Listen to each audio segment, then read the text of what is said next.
From lack, freedom from repression, are what we will now enjoy together on our mountaintop retreat. And I'm ready. We have not removed ourselves from life in any way, yet we've reached a place of retreat, a place of safety and of rest, a place away from normal life and the lack of freedom you've experienced there. I'm your refuge from the past, your gate of entry to the present. You fled the foreign land where the freedom was merely an illusion and arrived at the promised land of our inheritance. Allow yourself now to experience your arrival, your return to your true home, your return to yourself, your higher self. Laugh, cry, shout, or wail. Dance and sing. Spin a new web, the web of freedom. In other words, express yourself. Express yourself. You who do not feel confident in your feelings, who do not feel confident in your ability to respond, who do not, as yet, feel the freedom of the new, allow yourself now to do so. Allow freedom to reign, for it's your allowance, your choice, your permission that will make it so. The only one who can stop you now is yourself. Don't forget that. The only permission you ever needed was your own. We will practice here to build your confidence, a confidence sorely lacking. What confidence is it of which we speak? The confidence to be yourself.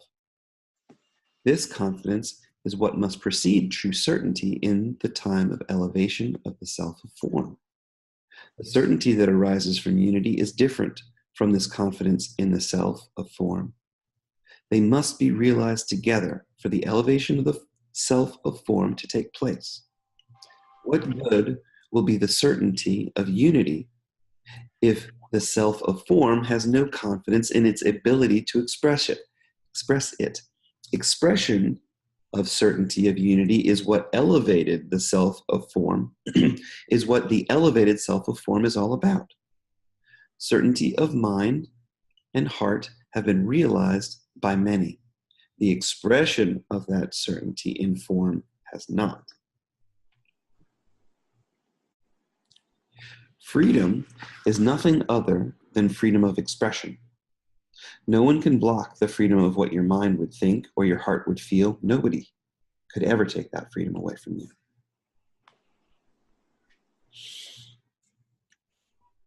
It is not an outward source that you must fear or protect your freedom against.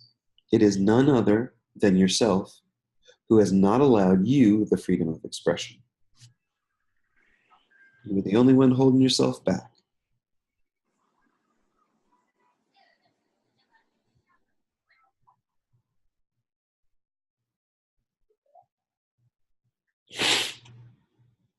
Whoopsie. Realize now the truth of what you have just heard. While you know you have not allowed yourself freedom of expression, you believe you have allowed yourself the freedom of thought. You believe you have allowed yourself the freedom of feeling. And yet, if the truth were admitted, you know that even this is not quite true. You know that you can censor your own thoughts and feelings, accepting some and not others. You know you can have repressed your emotions. It's not what it You know you have repressed your emotions. I'd get it eventually. You know you have repressed your emotions. You know you have lived in a state in which you believed yourself to be lacking. you know you have never known freedom from want. Boy, I've read that phrase a lot of times, Dad. I have often wanted freedom from want. Today, I would like you to know that freedom. I will take that one to the bank. Let's begin this day with a consideration of the idea that you may have an inaccurate idea of an ideal self. Sounds great. Where might your notion of what an ideal self have come from? It may have come from your ideas of right and wrong, good and bad. It may have its source in your religious beliefs. Well, sure, I'm glad I got myself a nice cup of coffee this morning.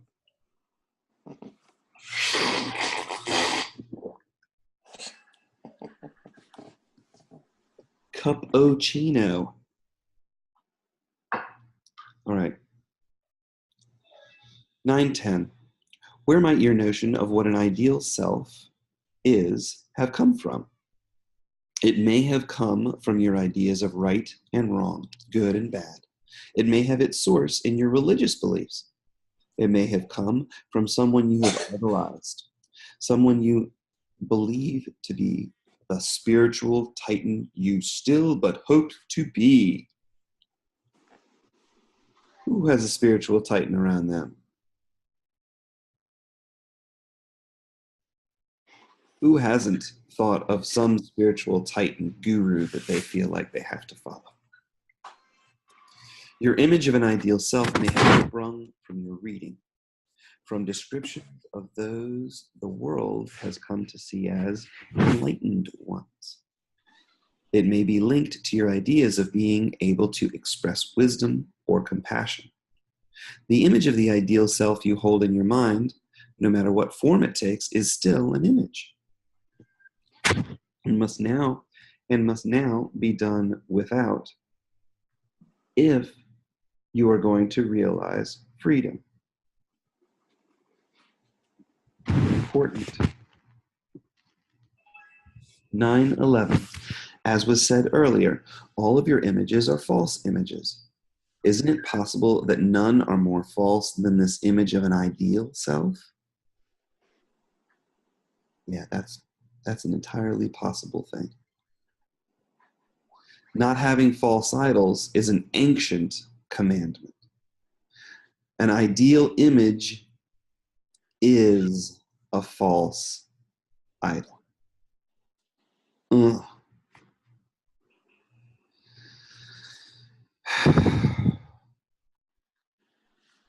An ideal image is an idol. It is symbolic rather than real. It has form only within your mind and no substance. To work toward or to have a goal, the achievement of an ideal image is to have created a false God. Realize now that your ideal image, no matter how it was formed, is a product of the time of learning. It became an image in your mind, and maybe even within your heart through the process of learning. It arose from the learning of right from wrong, good from bad. It arose from the learning of moral and religious beliefs.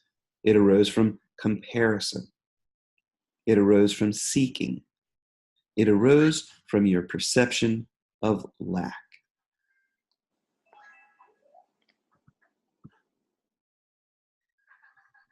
Need a moment to highlight.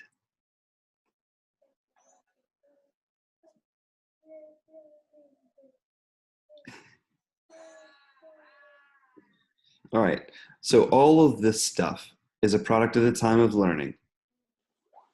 And anything we have from the time of learning, including false idols that we should have gotten rid of earlier, probably should be getting rid of by now, right?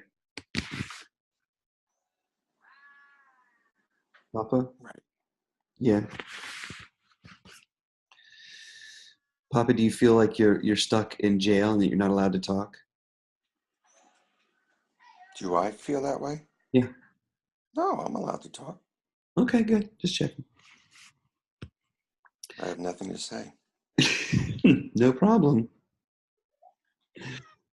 This ideal image is intimately related with the time of learning in another way as well. It's the epitome. Epitome? No. It's the epitome. Epitome. 913. The ideal image is intimately related with the time of learning in another way as well. It's the epitome of learning. What, what you have seen learning as being for. It's the reason. It's the reason for learning. While other learning goals may have receded, this one seems largely worthy of your effort. It seems to be a true goal amidst many illusory goals.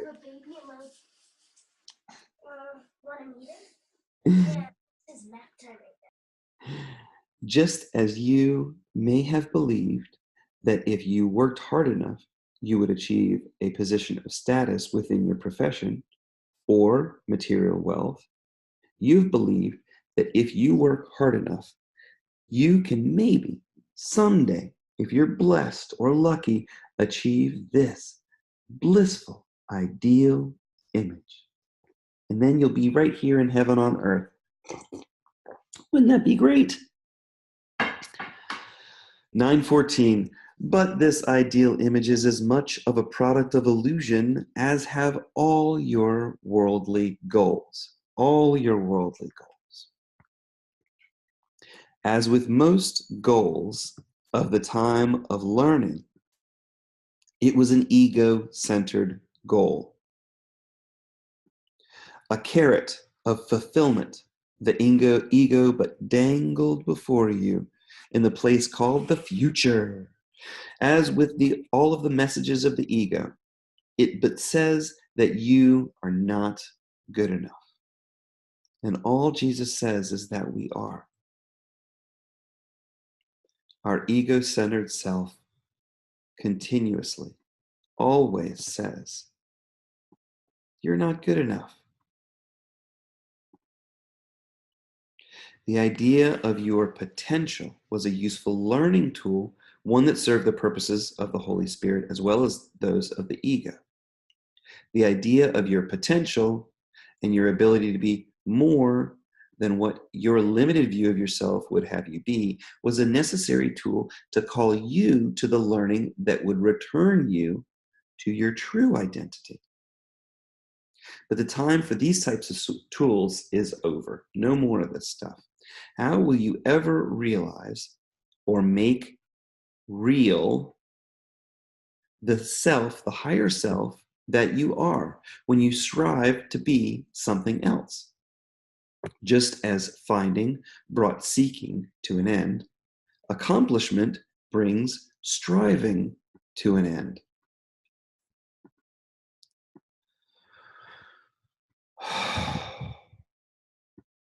All of the answers you need will be right there, right at the moment of the question. An idealized image, like a rule, is a mental construct. All mental constructs are predeterminations. We don't live in predeterminations again. We're out of the predetermined world. Our expectations are getting less and less accurate in predicting what's going to happen in the future. A good point of evidence might be our president. An idealized image, like a rule, is a mental construct. All mental constructs are predeterminations. All ideas, as those of advancement or enlightenment, are mental constructs. They're predeterminations. They're goals. They're ideas. They're not real. They're mental constructs. While language cannot be completely stripped of usages such as these, and while some of the similar terms, like our use of the word elevated, are still necessary, it's only in your understanding that our use of these terms is not a cause for predetermination that we can proceed. For if you believe that we're proceeding to some predetermined ideal state, we will not succeed in the work that we are doing here together. For if you believe this, you will not accept yourself as who you are. If you do not accept yourself as you are, you will not move from image to presence. If you do not move from image to presence, you will never realize your freedom. If you do not realize your freedom, you won't realize your power.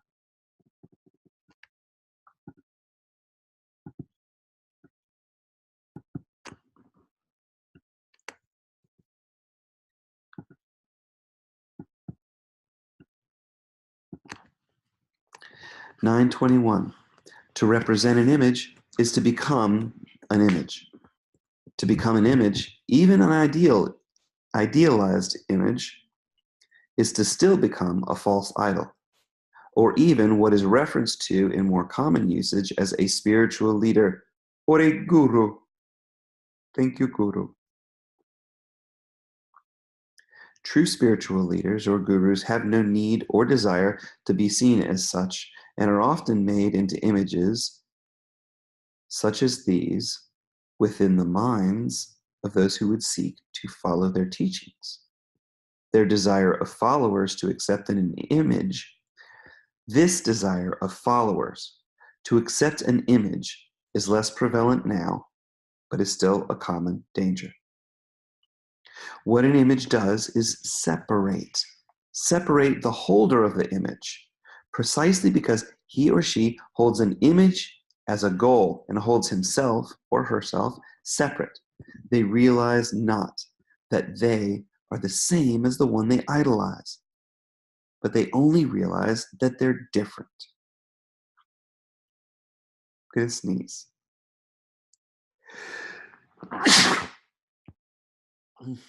Excuse me. Ooh, you doing okay? I muted you because the kids in the background. Everything good over there? What? I muted you because the kids in the background. Is everything good over there? I'm going to say yes. You seem so happy.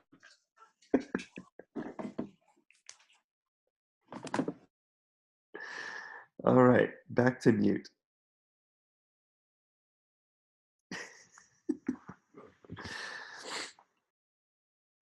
Oh, poor Papa. In wanting to be sane, oh, let's start back. I'm going to go back a half a page here. They realize not that they are the same as the one they idolize, but realize only that they're different. In wanting to be the same and not realizing the sameness, they fail to celebrate their own difference and do not bring the gift of their sameness or of their difference to the world, but hold it in waiting for such a time as the ideal is reached. You are the same, or as accomplished as every enlightened one who has ever existed. Without realizing this, however, your unique expression of your accomplishment will not be realized. Your freedom is contingent upon your ability to give up your images, particularly the image you hold of an ideal self. It's contingent upon your ability to accept that you are your ideal self. Yes, even right now, with all your seeming imperfections. Right now.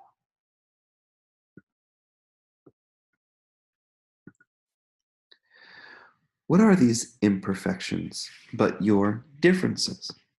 Have we not spoken of these differences as givens, as gifts? Okay. I'm not in Zoom. You understand that? I do. I can see really clearly. But you can still talk and you can still help me get the words right and stuff like that. All right? Yes. Okay. 924. Your freedom is contingent upon your ability to give up your images, particularly the image you hold of an ideal self.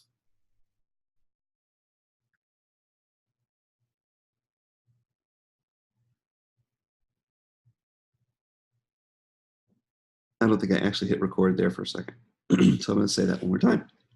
Your freedom is contingent upon your ability to give up your images, particularly the image you hold of an ideal self. It's contingent upon your ability to accept that you are your ideal self. Yes, even right now, with all your seeming imperfections. What are these imperfections but your differences? Have we not spoken of these differences as givens, as gifts? These are not just the givens of talents or inspired ideas, but all the givens that combined create the wholeness and the holiness of who you are. A creator who desired only sameness would not have created a world of such diversity. You're a creator who created this diversity. It was and is a choice meant to release the beauty of expression in all of its forms.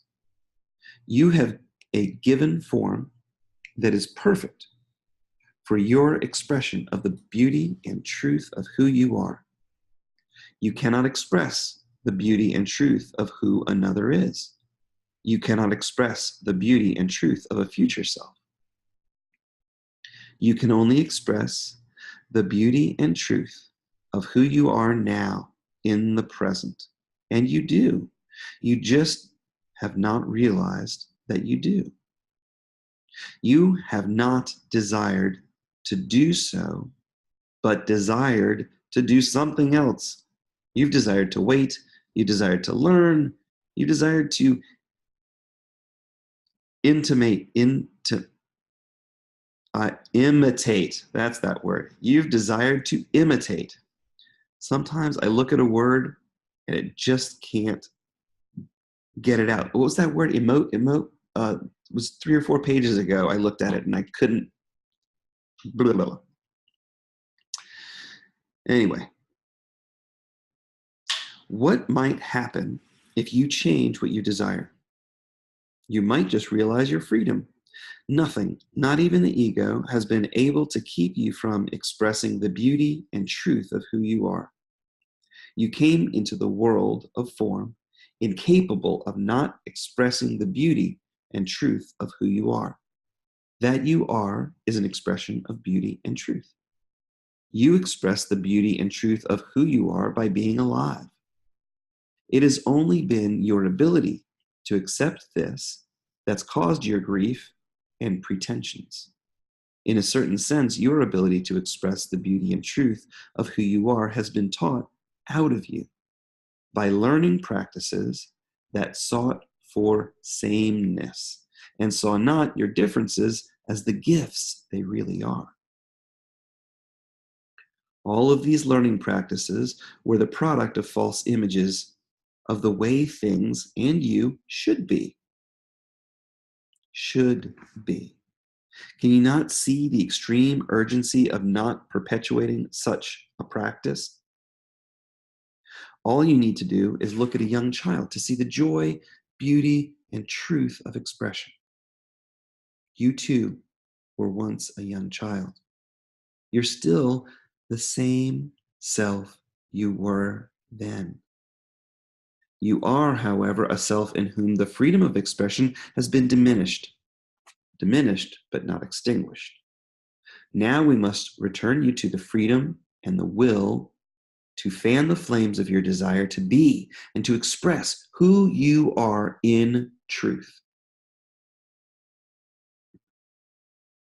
Thus, you can see that a key step in doing this is the debunking of the myth of an ideal self.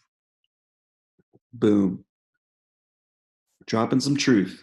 An ideal self, like God seen as other than, puts all that you would long for in a place outside of or beyond the self you are now.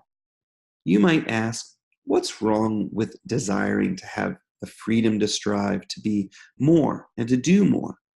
You might ask what life would be for without this type of freedom to strive, to achieve, to accomplish, to work toward, and realize goals. This is the second myth that must be shattered if you are to know true freedom. It begins with a simple realization that you still desire, or at least think you desire, learning challenges of this type. And with the realization that this is all these are, learning challenges. You seek learning challenges now only because of the consistency with which you did so in the past, your patterns. In the past, you moved quickly from one learning challenge to another. You've just completed a monumental learning challenge.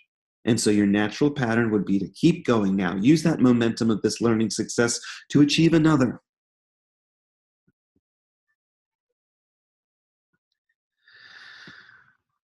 Take a deep breath with me. This pattern will be easily replaced as acceptance of yourself. This pattern will be easily replaced, however, as your acceptance of yourself as you are. The real challenge of this time begins to grow and build your confidence. Unity and your access to unity will be your certainty. Trust in your own abilities. The abilities of the self of form joined with the state of union.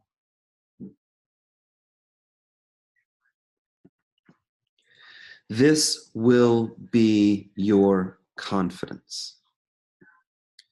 Only these combined abilities will release your power.